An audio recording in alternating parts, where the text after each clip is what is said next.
The views and opinions expressed do not necessarily represent those of Access Fort Wayne, the Allen County Public Library, or any other supporting group. If you or anyone you know might be interested in making a television show, please call 260-421-1250. Tonight we have Hilarie Couture, who usually introduces the guests, but she is the guest tonight. So while she is doing her thing, I will let her tell you about herself. All right, Hilarie, take it away. Okay. Hi, everyone. So I passed out some paper. It's a sample of what I'm actually using today, and this is a fiber-based paper, and it's called Canson. I have a lovely model here, Gladys Calderon.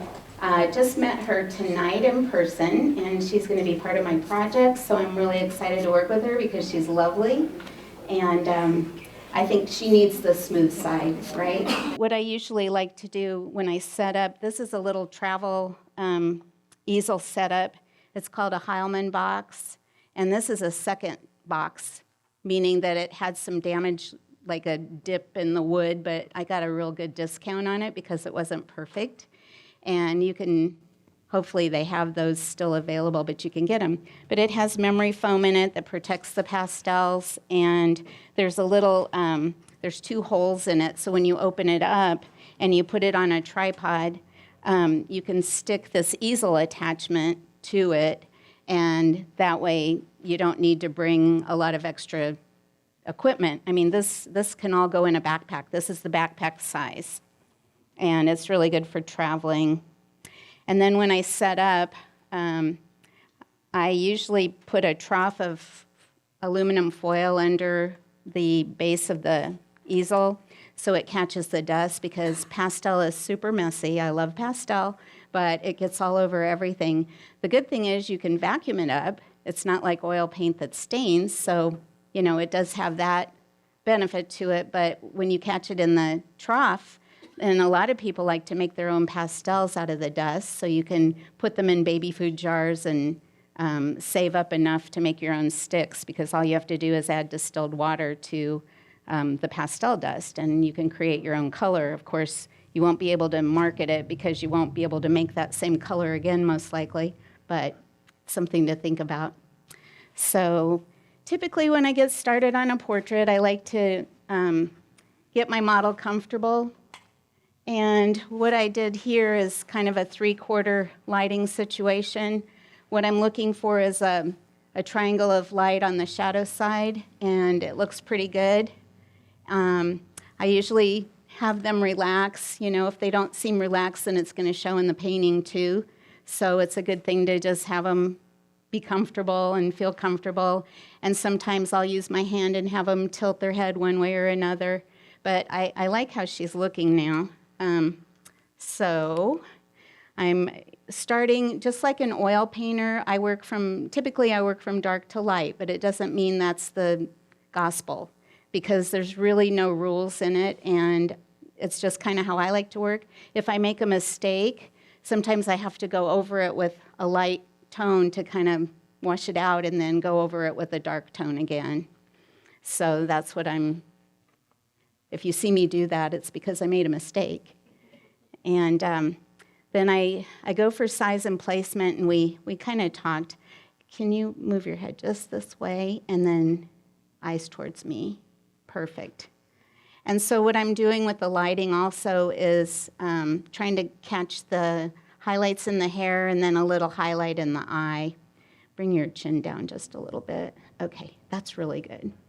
That's really good. And then your eyes at me if you want. I'll be making faces, but don't worry. And so then I go for size and placement, and typically about the size of my hand. Sometimes I get carried away and it gets bigger than that, but that's what I kind of aim for. And what I'm doing is with a hard pastel, like an oil paint, it's fat over lean, or how I like to work is hard first to kind of sketch my shape in, and then go into the soft ones it's like the buttery colors as you paint in oil. So that's kind of the idea. And as I'm working, please feel free to ask me any questions you like, because if I'm really quiet, it means I'm concentrating, and I may not be talking at that point, but I have no idea. So one thing about pastels is that you have to take them out of the wrappers and break them in order to use them. And so I'm not the best about keeping order to my pastels. And I recommend in my classes, do as I say and not as I do, but I recommend that people take a picture of the pastel box while the wrappers are still on it, and then they have a record. So, like I said, do as I say and not as I do, because I would never know what color this is. And color's relative anyway, so it doesn't really matter what color it is. And I'm going to probably be covering it all up after the fact. Hilarie, you've probably done 2,000, if not 5,000 portraits. And so you can see that that's a real quick sketch, happening right away. Can you talk to us about how you measure out the features of the face? Yeah, I can talk about that. Yeah, for me it's more automatic, but basically you would probably have to take my workshop to get a real in-depth lesson. But, it's top of the head to bottom of the chin, and then the eyes fall into the middle.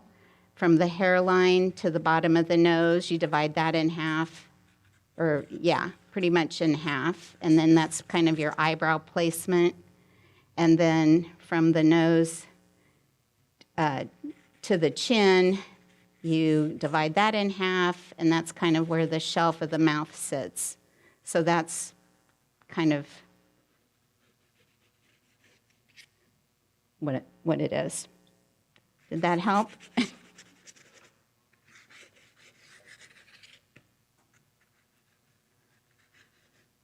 Yeah, I think the workshop is full, but I'm taking people on a wait list, and I'm happy to take a few more because I can probably work with a few more than our required number. It's fine. So, another thing I do is I try to keep the sticks separated, because if I put it back in the box, then I won't remember where it was or what I used. So I'll either take a paper towel or a little box like this and hold the sticks that I've just used.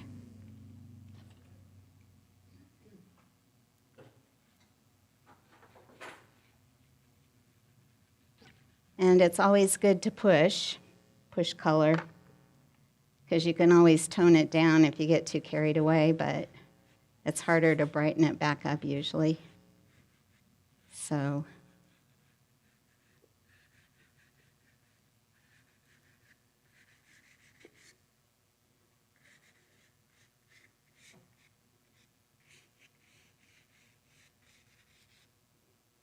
and I'm trying to I don't want to fill the tooth up too much right away, because once that happens, then you can't apply any more pastel.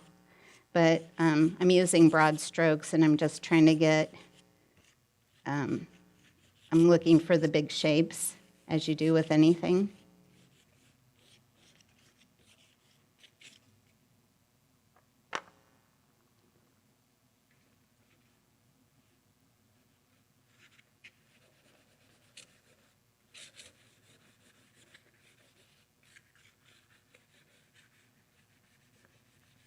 And it really is all about the light, because the light is what describes the form. And I know you've heard this before, but if the value's correct, it doesn't matter what the color is. Let's Let's take light. Back to this.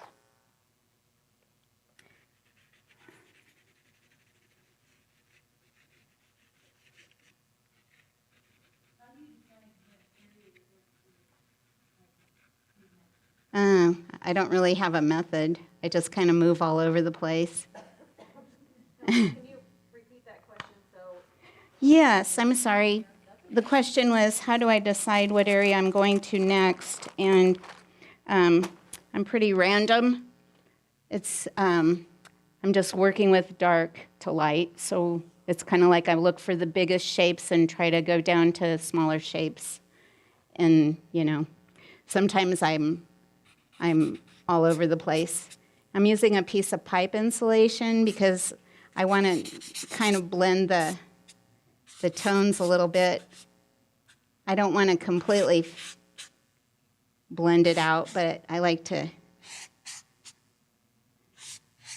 get a little bit of a smooth texture in the beginning.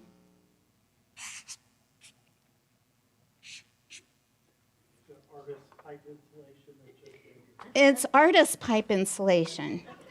Lowe's sells it, but you have to ask for the artist one. Oh, I forgot to repeat the question. Hey, John, I have a question. So, somebody's asking, how much time do you typically spend on each portrait? Oh, that's a tough one because it really depends on a lot of things, like my mood, my connection to my sitter. I was doing a portrait one time it was for a project, and there was a reporter there, and I didn't really have a connection with my sitter because she was too busy talking to the reporter and not really paying attention to me, and I really struggled with it, so that stuff happens. But, yeah, I really couldn't tell you. That's a hard one.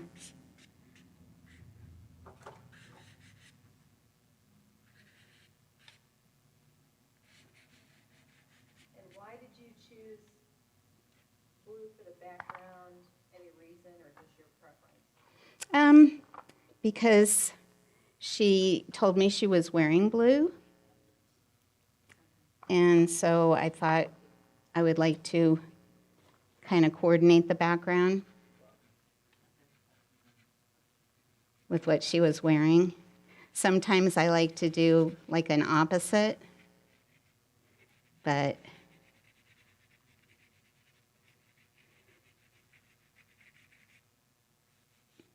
and I brought this folding screen, and it does have a design on it that I considered using without the blue, but I thought the blue would, kind of be a nice.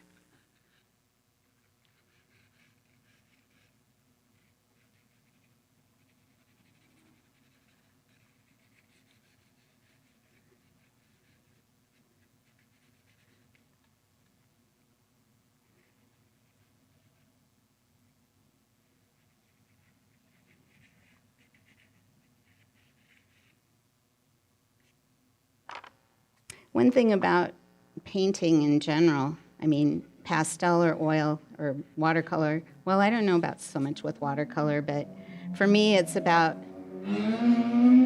putting something down and then tweaking it. So, I try to do my best guess, but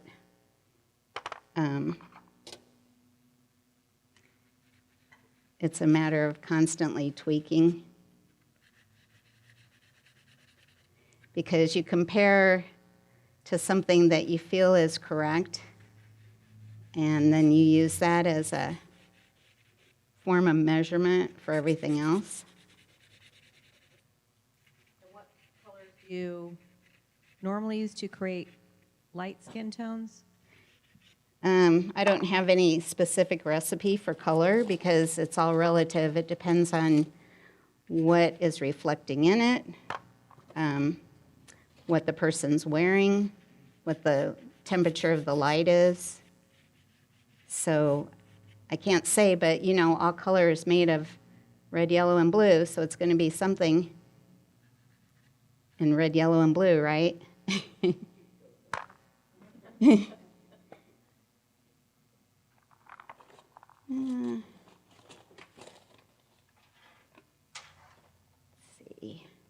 So yeah, with pastel, when you're blending pastel or when you're trying to do color in pastel, it's more about layering. So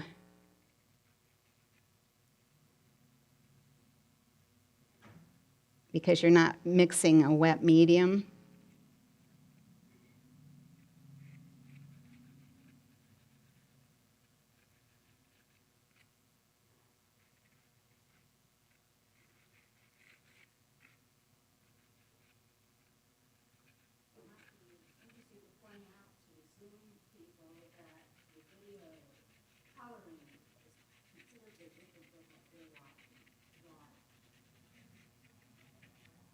Does that mean I'm doing a terrible job for the Zoom people?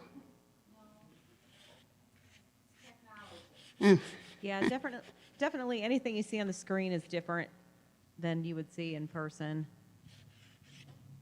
Yeah.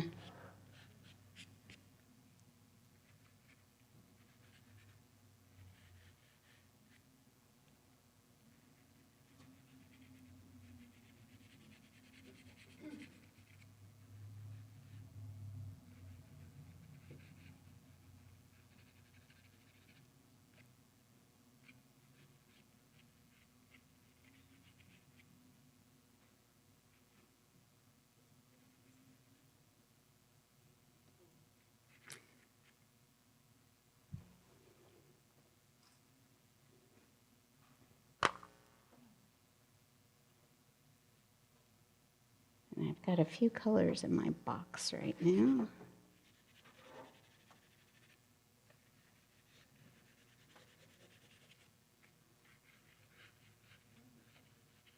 Do all artists make those cute faces when they're doing portraits? I don't know.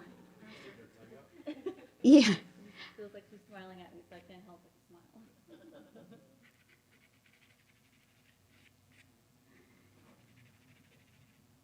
Yeah. What I try to do is squint down a lot so that I don't see detail. And I'm trying to just see shapes, value shapes.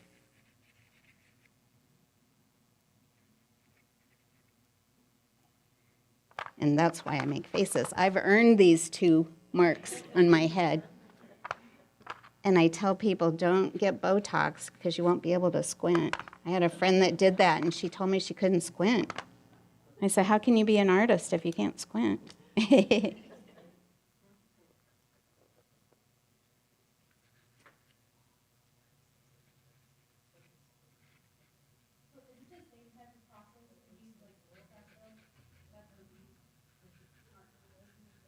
I think I'm getting a question, but I couldn't hear it very well. So, like, in school, we use oil pastels, and you use that pastels. Uh-huh. What's the big difference? The difference is that an oil pastel is, it's mineral oil and a little bit of pigment and wax, and it never dries. And soft pastel, like what I'm using, is pure pigment with a little bit of gum tragacanth as a binder. And so the more binder that you get, the harder the pastel is. So it's a big difference. And it's not chalk either. Some people think it's chalk. And chalk is limestone and dye. It's a totally different thing. Pastel just glimmers. It has a shimmery effect to it.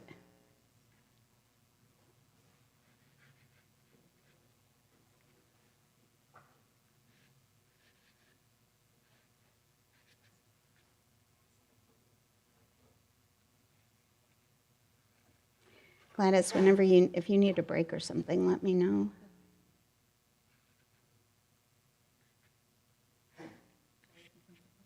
No, you look fine, but I just wanted to give you an option.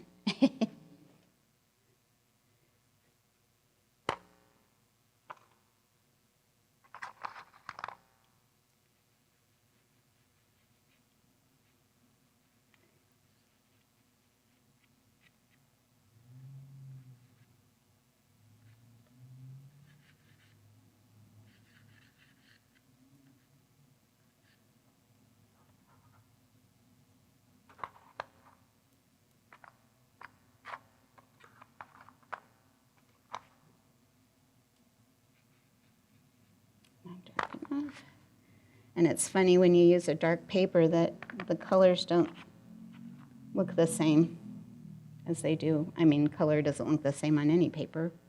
That's why it's a good idea to experiment with different colors. Hillary, why did you choose a dark color for the paper rather than a lighter one? Well, The question is, why? thank you. Sorry. Sorry. Why are you using a darker colored paper as opposed to a lighter colored paper? In this case, it was a piece of paper that I had that was Canson. I didn't want to, yeah. Well, the sanded papers, I don't know if you've ever had this experience, but I don't like to use gloves or finger cuts when I paint because I like my hands in it. And I always end up giving myself a manicure on a sanded paper. And I really just didn't want to mess up my nails tonight. And then I broke one anyway, so, but anyway, yeah.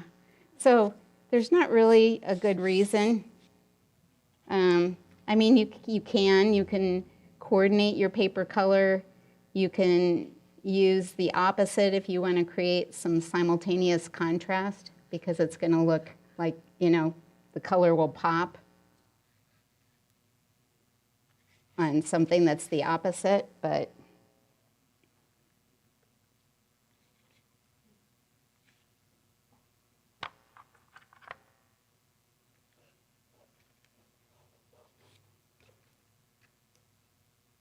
okay. And then it's a matter of, redrawing.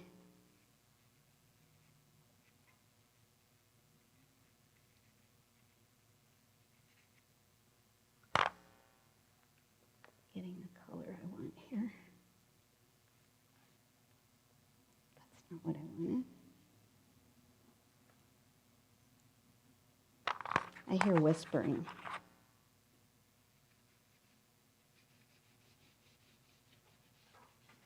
Yeah, I'm like constantly squinting.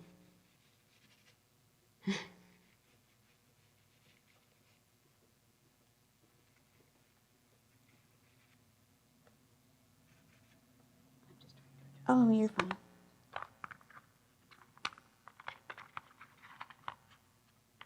So this isn't my typical pastel, like these colors, but you can really create a nice thing with just a few colors. It's just different than paint because you just kind of grab the stick you want or you think you want, like that one I didn't really want, but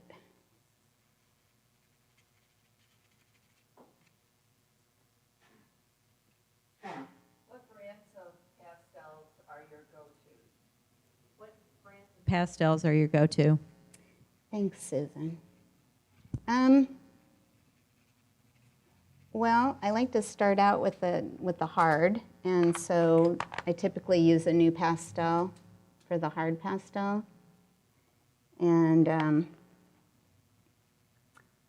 then I build up to softer ones. So then I love, for semi-hard, I love Rembrandt, and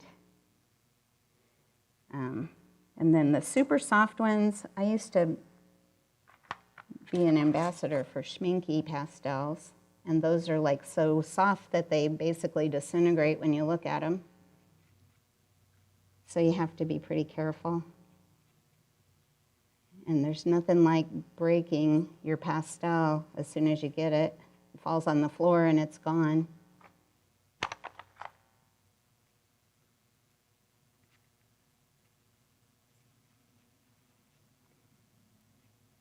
That can be disappointing, to say the least. Do you spray your pastel? I do not.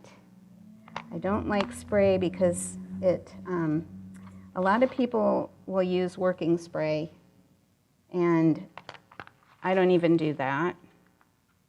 But I will take a brush and brush it off if the tooth doesn't hold any more pastel.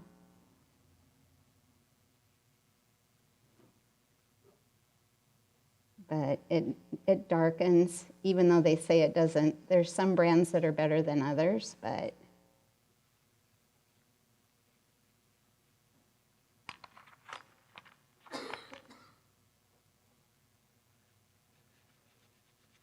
I just put a piece of glassine over it, and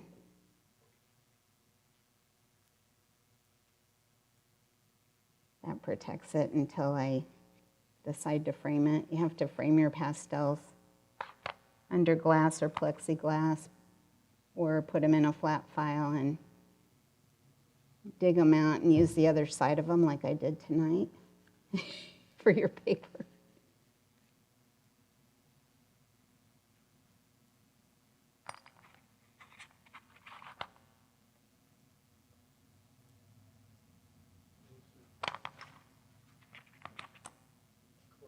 Can everybody see okay?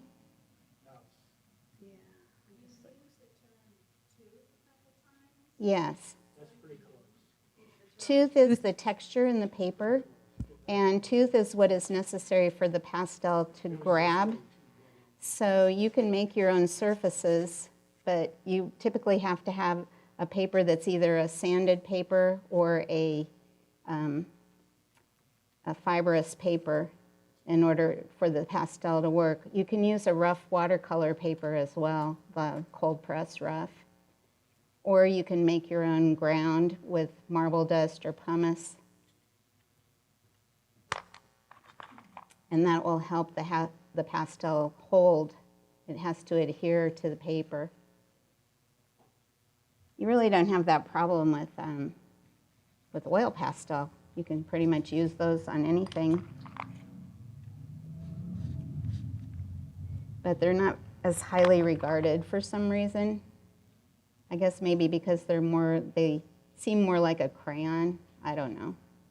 Maybe it's more like a craft thing to professional artists. I don't know. But any competition, they don't usually allow oil pastels if you enter something.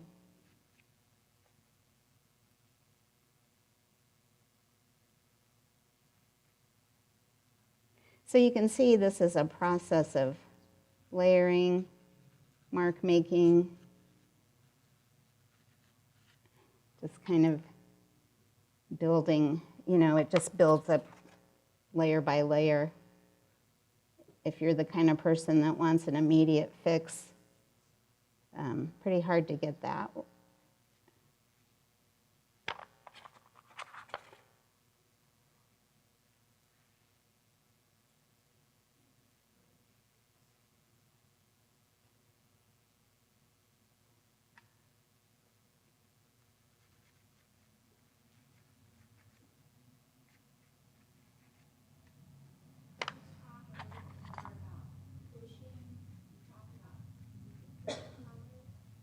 Pushing? Hillary, hang on. Okay. The question is asking about pushing color. So it's basically exaggerating what you see, because the first thing that you put on a piece of paper is going to look really strong anyway until you get every other color around it. And so it's a good idea to exaggerate it, because then you'll have a better result in the end.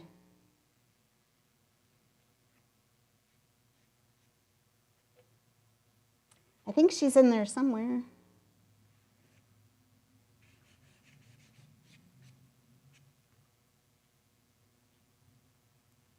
So even though it may not look correct when you first put it on, once you get all the other tones around it, then it starts to look more correct.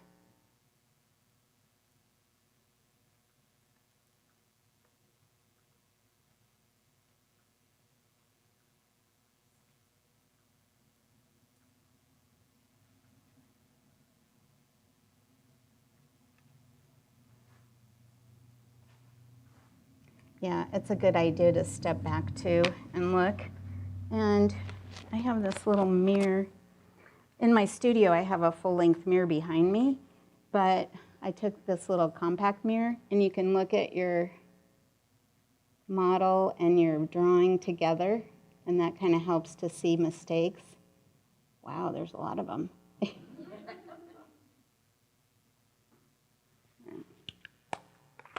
And then also to stand back away from what you're doing.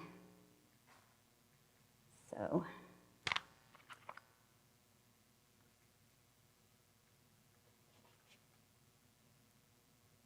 And then, you know, it's just a constant comparison. Just checking your work and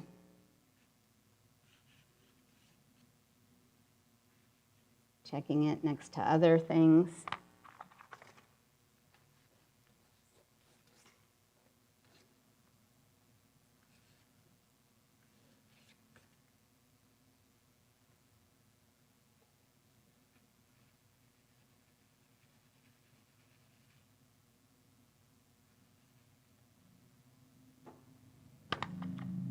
You still good? Isn't she a great model? I am so lucky. Beautiful.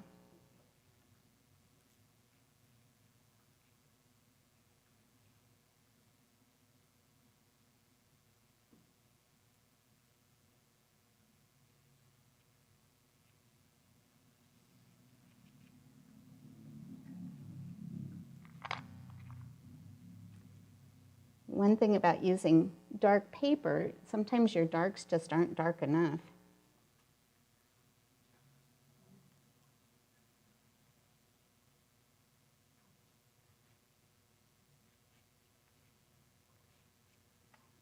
So then you have to compensate by doing something else.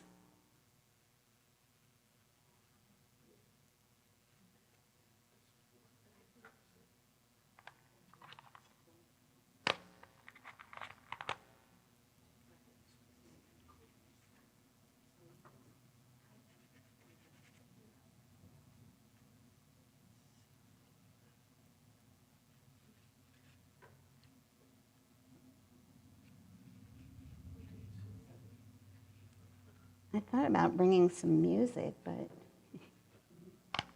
just in case.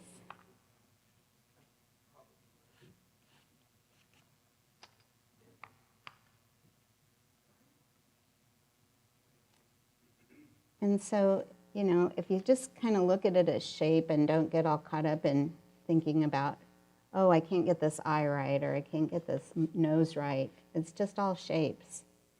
And sometimes it helps to look at the negative to be able to create the positive shape. If you're really stumped on something.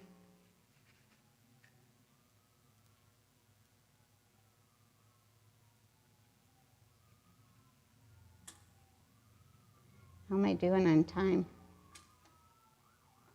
You got a couple hours. Okay. We'll give you another half hour. All right. A little more if you need it. I don't think you're gonna need it. Well. It's a really good draw. Who's it up? Yeah, I wish we knew. Hilarie, how long have you been Working with pastels? Well, pastel was my first medium of choice when I was about, I was a kid. I started working or drawing in pastel because I wanted to be Degas, I guess. I didn't know it, but I drew ballet dancers and horses when I was a little kid.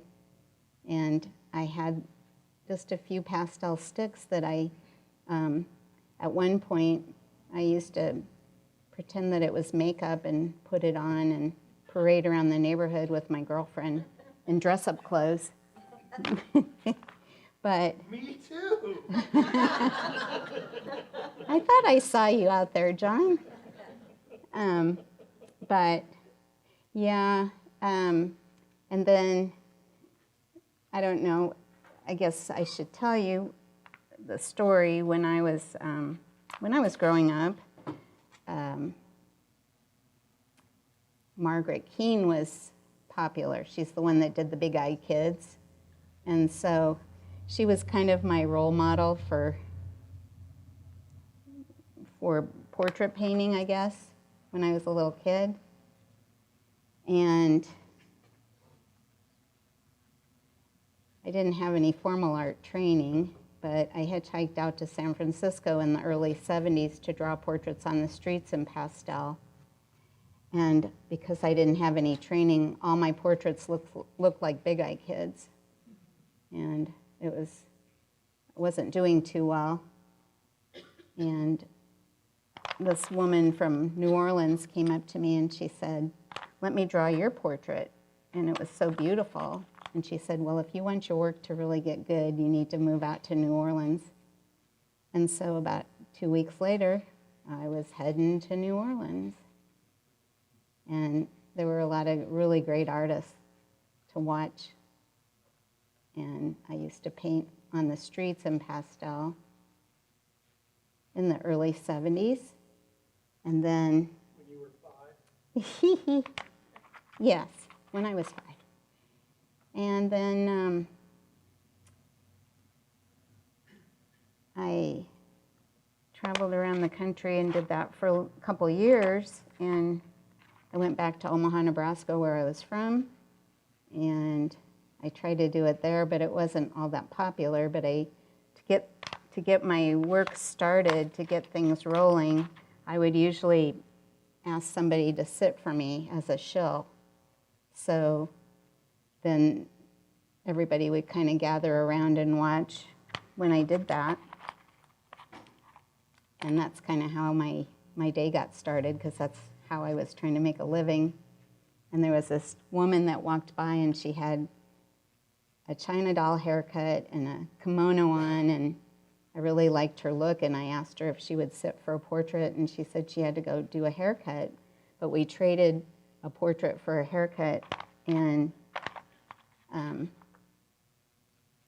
I met with her, and while I was at her house drawing her portrait, she said, "Well, you know what? You're so creative. You ought to go to beauty school." And that's when I was 19, and I went to beauty school and got my hair license and did hair for about 40 years and never did any art again until I turned 55. And I had a project where I had to make a mural I was a historic preservation major. And so one of the projects required me to do a little painting, a diptych, to go along with this wall finish that I did. And so my instructor walked by and he said, "You're a realtor?" And I said, "Yeah." And he said, "You're an auctioneer?" And I said, "Yeah." He said, "You're a hairdresser?" And I said, "Yeah."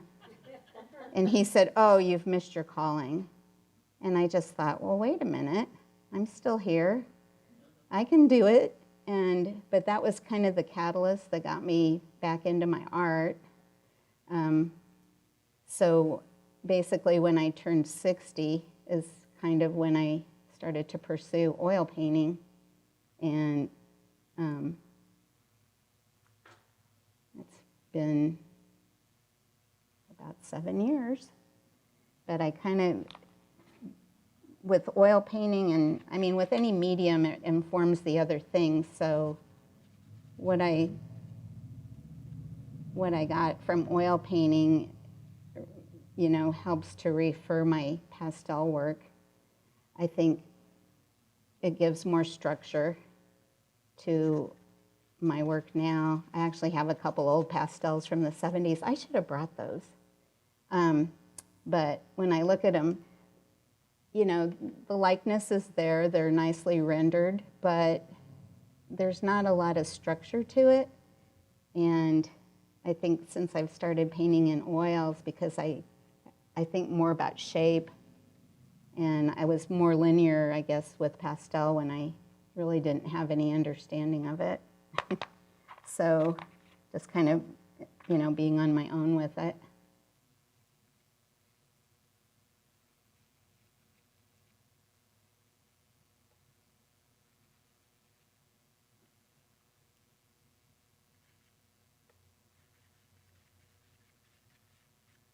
But I love this medium because it just, you can just do so much with it.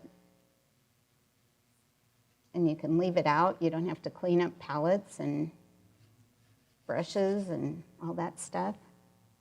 So, you know, it kind of works if you like to draw or if you like to paint. It works in both, you know, for both things. It's pretty fantastic.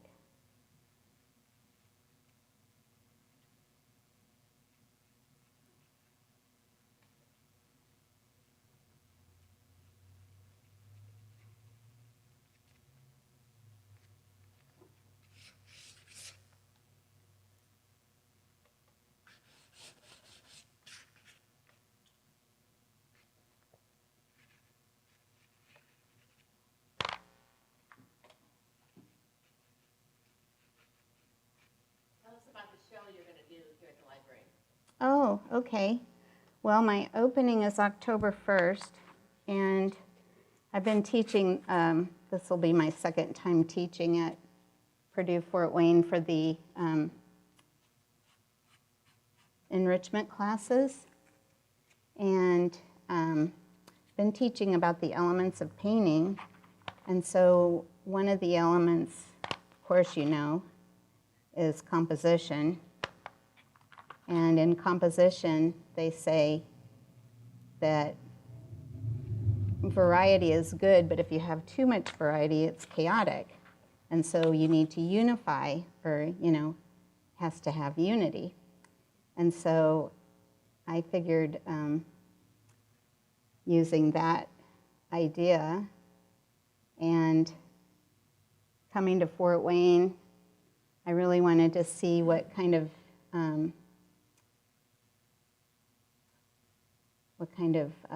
diversity was here. And so I decided to create a project that highlighted diversity because my ancestors are from Kiev. And when they came to this country during the Bolshevik Revolution, they didn't really retain any of the culture. They spoke to each other in Russian, but they didn't teach me anything, and I lived with them for a while. But I think it's important that people retain their heritage and not lose it, and I think it needs to be celebrated. So I decided to do a project where I'm calling it Unity with Variety, and I'm painting the portraits of hopefully 50 people when it's all said and done. My show will open October 1st here at the library, and I've painted 7 so far. None of them are framed or varnished or anything, but Gladys is one of my people for it. So that's basically how we met, because she reached out. Did you reach out, or did I reach out to you? You reached out. Yeah, because I didn't know you. That makes sense.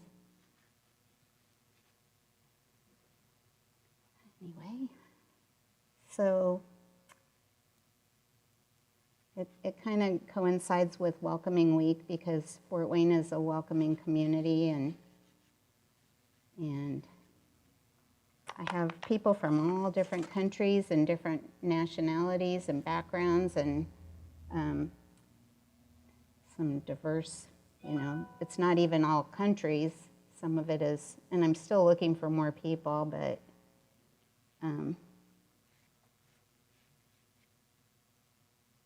some of it is just, you know, diversity, like possibly a biracial person, you know, just anybody that's had to deal with diversity too. But I wanted to title it something different.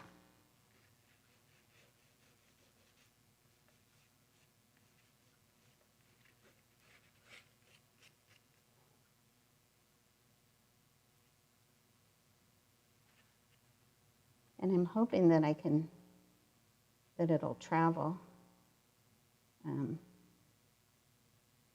so that it gets more like a community outreach.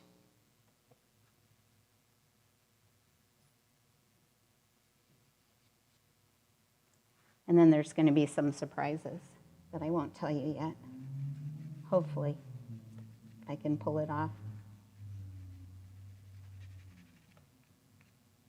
And now you're all wondering.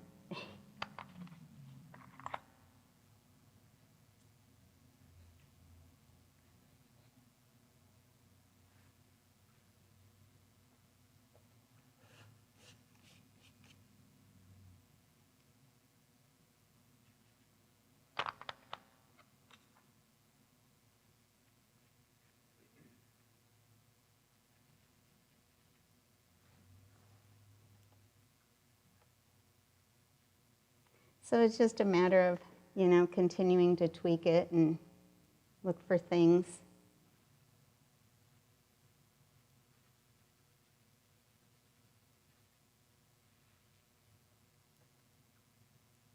Are you still looking for shapes, or is this more detailed? Well, I kind of go back and forth. I'm not going to be super detailed because that's not a style that I really want to do anymore, but for me, it's important to get more of the essence. And if I get too detailed, then I'm not happy with it. So everybody else is, I think.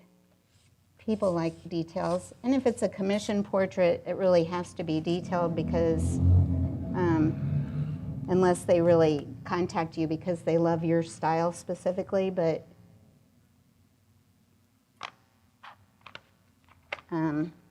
when it's commissioned, they're expecting it to look like the person, so. Hilarie, will you go back through and rub all your colors together, or do you leave them? Oh, no, I don't rub them. I do a little rubbing in the beginning, but I like the pastel to blend each other. Gotcha. Yeah.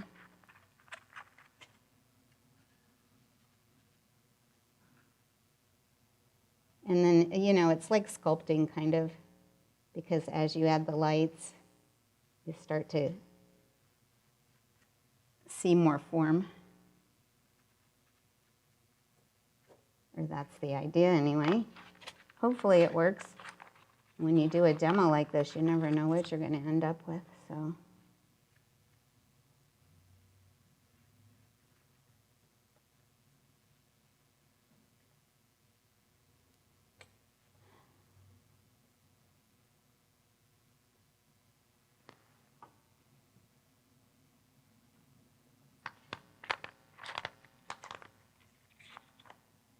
I like your questions. Keep asking. When did you start teaching? When did I start teaching? When did I think I was okay to teach? Or well, that's a good question. I guess in the last few years I've been teaching.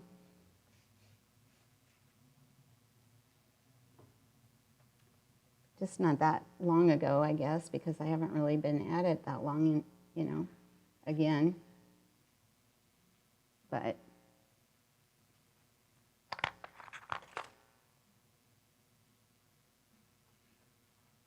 I love teaching. When you were in New Orleans, did you study anywhere? When you were in New Orleans, Did you study anywhere? No, I did not. I just watched other artists work. And I did my own portraits on the streets. I had an old shopping cart from a grocery store, and I wheeled my little stuff with me to my spot on Jackson Square and set up my little tent and tried to convince people that they needed me to draw their portrait. I lived in the French Quarter in a one-room little, I guess it was sort of a studio with a courtyard, and I paid, I still remember, $98 a month for rent. Yeah. And I mean, all I did was try to do portraits, so I managed it, I guess. I don't know how. Are your portraits of the 50 that you were trying to have October, Uh-huh. they're all going to be women? No. Nope, I have several men, which is really exciting. These guys are very excited about it. And because I always feel more comfortable asking a woman to pose for me. But this is a thing where all these people are reaching out to me now. And it's nice because the men are like into wearing, part of it is that I want them to wear clothing that has to do with their country, you know, so because we're celebrating their country. And these guys are really into it. It's a surprise.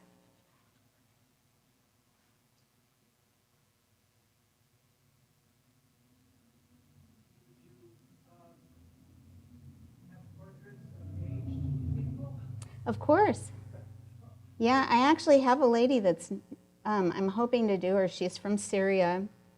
And I have to go to her because she's 96, I think. But yeah, somebody, I think it was a friend of hers, said that she would be a good candidate for my project. And so she asked the lady if she'd be willing, and the lady was excited about it, but she's not in good enough condition to come to my studio or anything, because what I'm doing is painting them live for about 90 minutes. And then I take pictures in the iPad to document that and finish it from that. And hopefully the picture is basically the same position as how I started the portrait. I found that I messed one up and I actually repainted on it because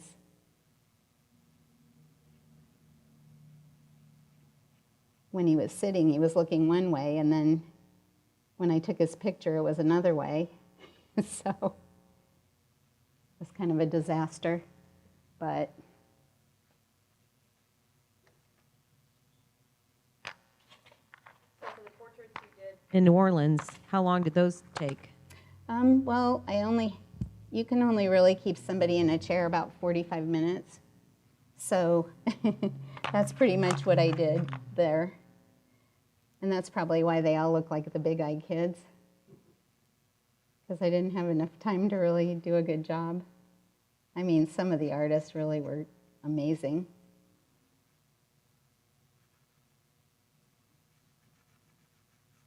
But I was 19, 19, and I didn't know anything. So I was just very willing to take risks. I didn't know what I didn't know.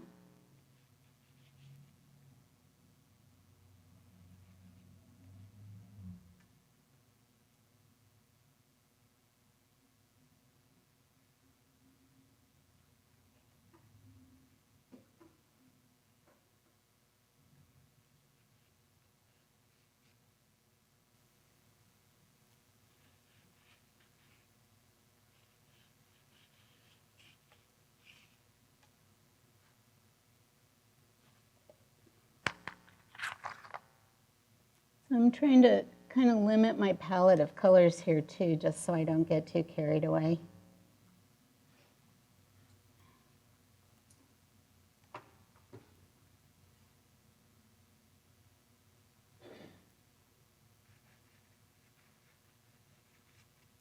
That's why I keep everything in a box, and then when I get too many sticks in the box, I figure I better quit adding colors to it.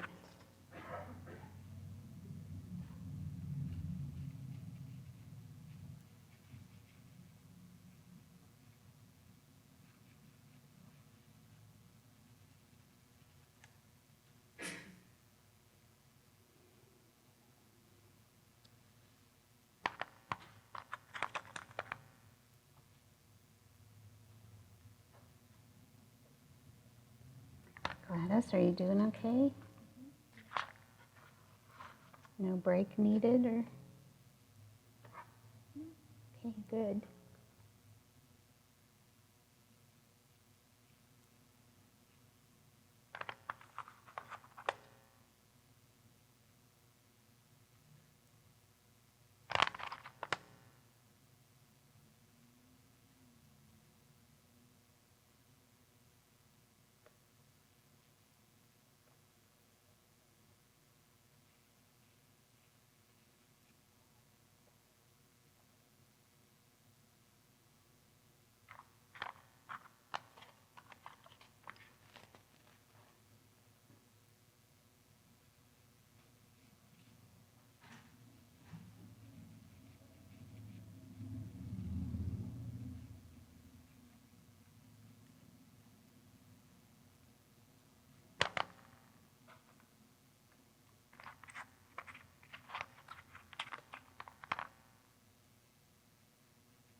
Do I light it?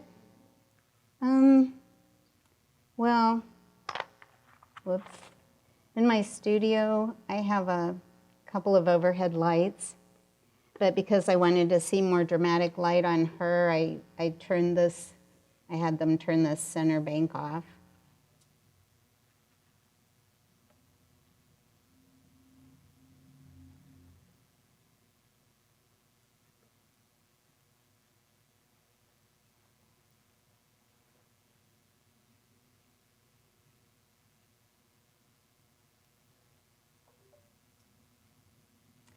So you just can keep adding and you can detail it till your heart's content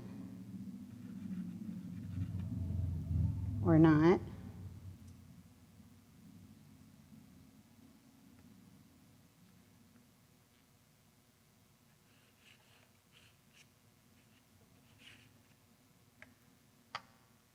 So I might have to add a little bit of those flowers, just the idea of it.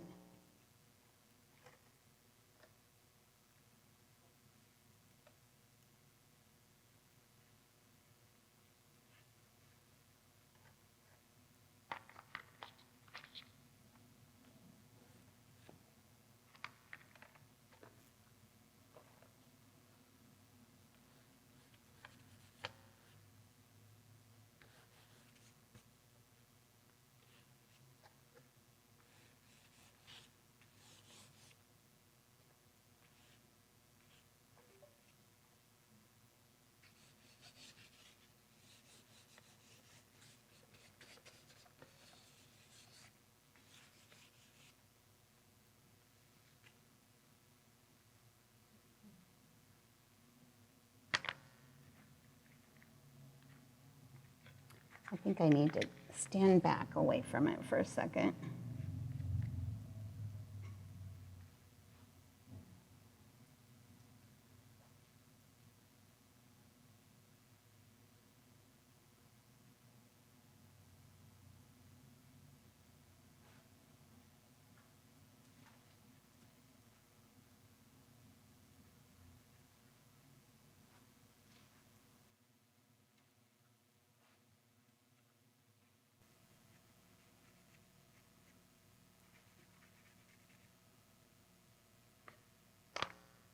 In a second.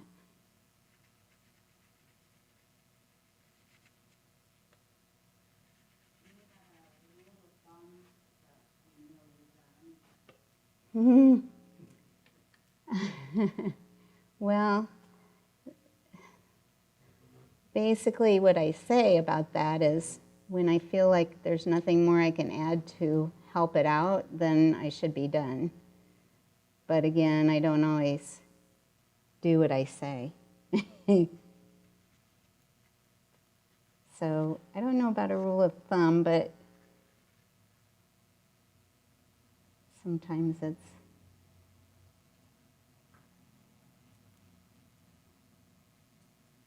more about. Stacia has a question. I think Okay. this is Stacia. Uh-huh. You have such amazing skill with creating portraits. What do you think has been your biggest contributor to your talent? Oh, probably God, but um, I don't know. Just it's just been a passion of mine. I just love painting people. I guess it's just a thing that, like some people are just, they love painting landscapes, and this is what I love.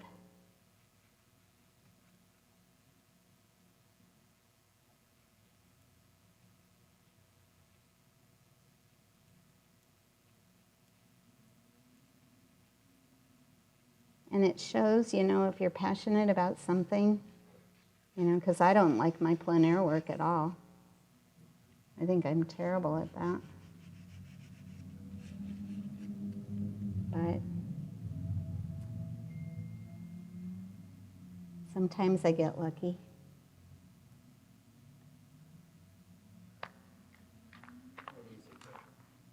Hmm? I wouldn't say that. Thank you, but I don't think it's my strong suit. Oops. Yeah, this is the thing, so I don't use any pencils here. And sometimes a mark goes in a place where you don't want it.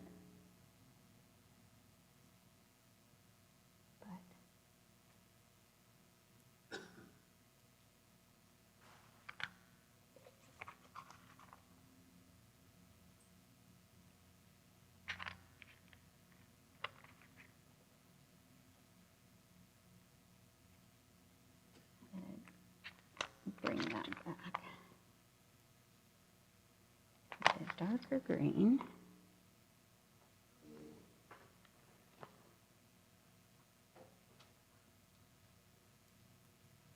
we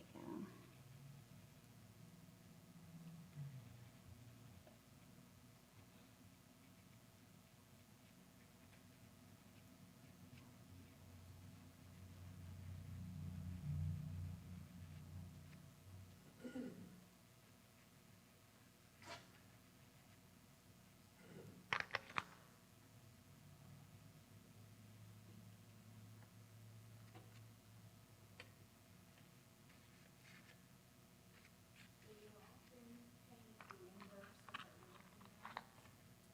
Do you often paint the inverse of What you're looking at? The inverse?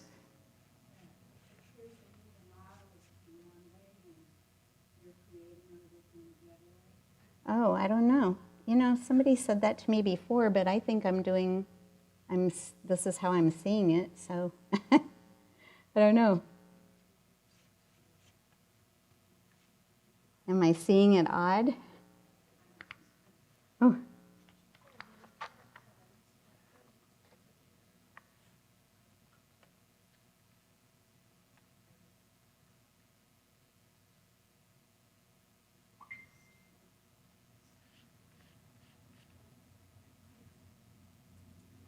So Hillary, tell us about Your studio. Do you paint 8 hours a day? Are Oh you a my late night gosh. painter?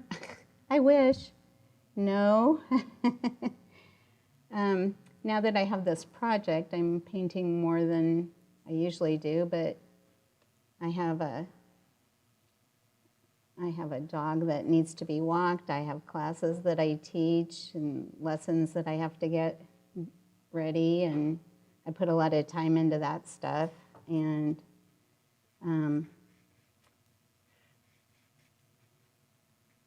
I have a husband that can't cook, so I have to make dinner every night, and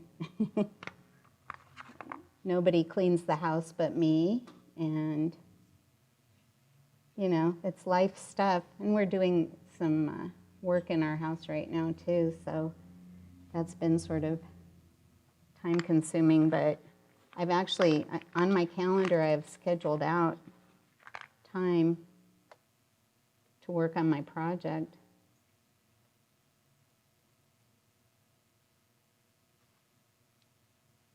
because I have to.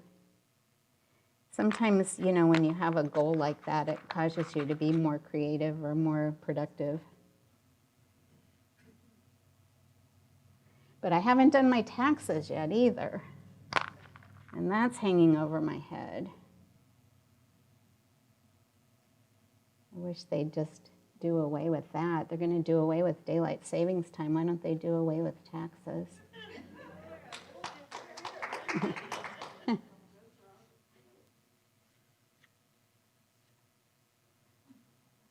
Oh.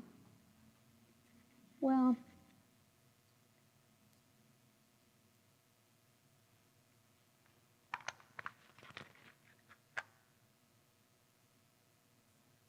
I think I'm getting pretty close for.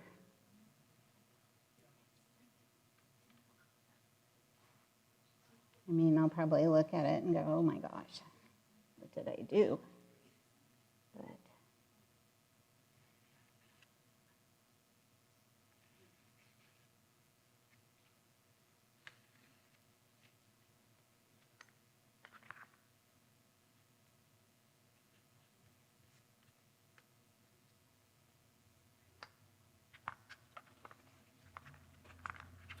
I have some portraits over by the wall that most of them I think were done on sanded paper. I didn't bring anything framed because I had too much stuff to carry in here tonight, but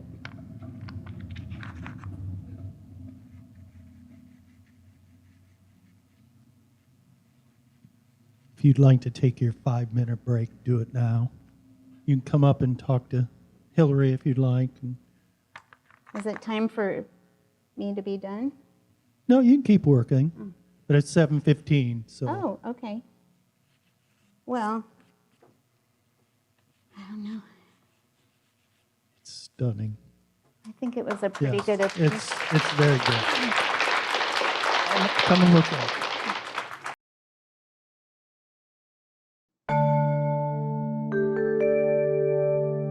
Production facilities provided by Access Fort Wayne. Learn more under the Explore tab at acpl.info.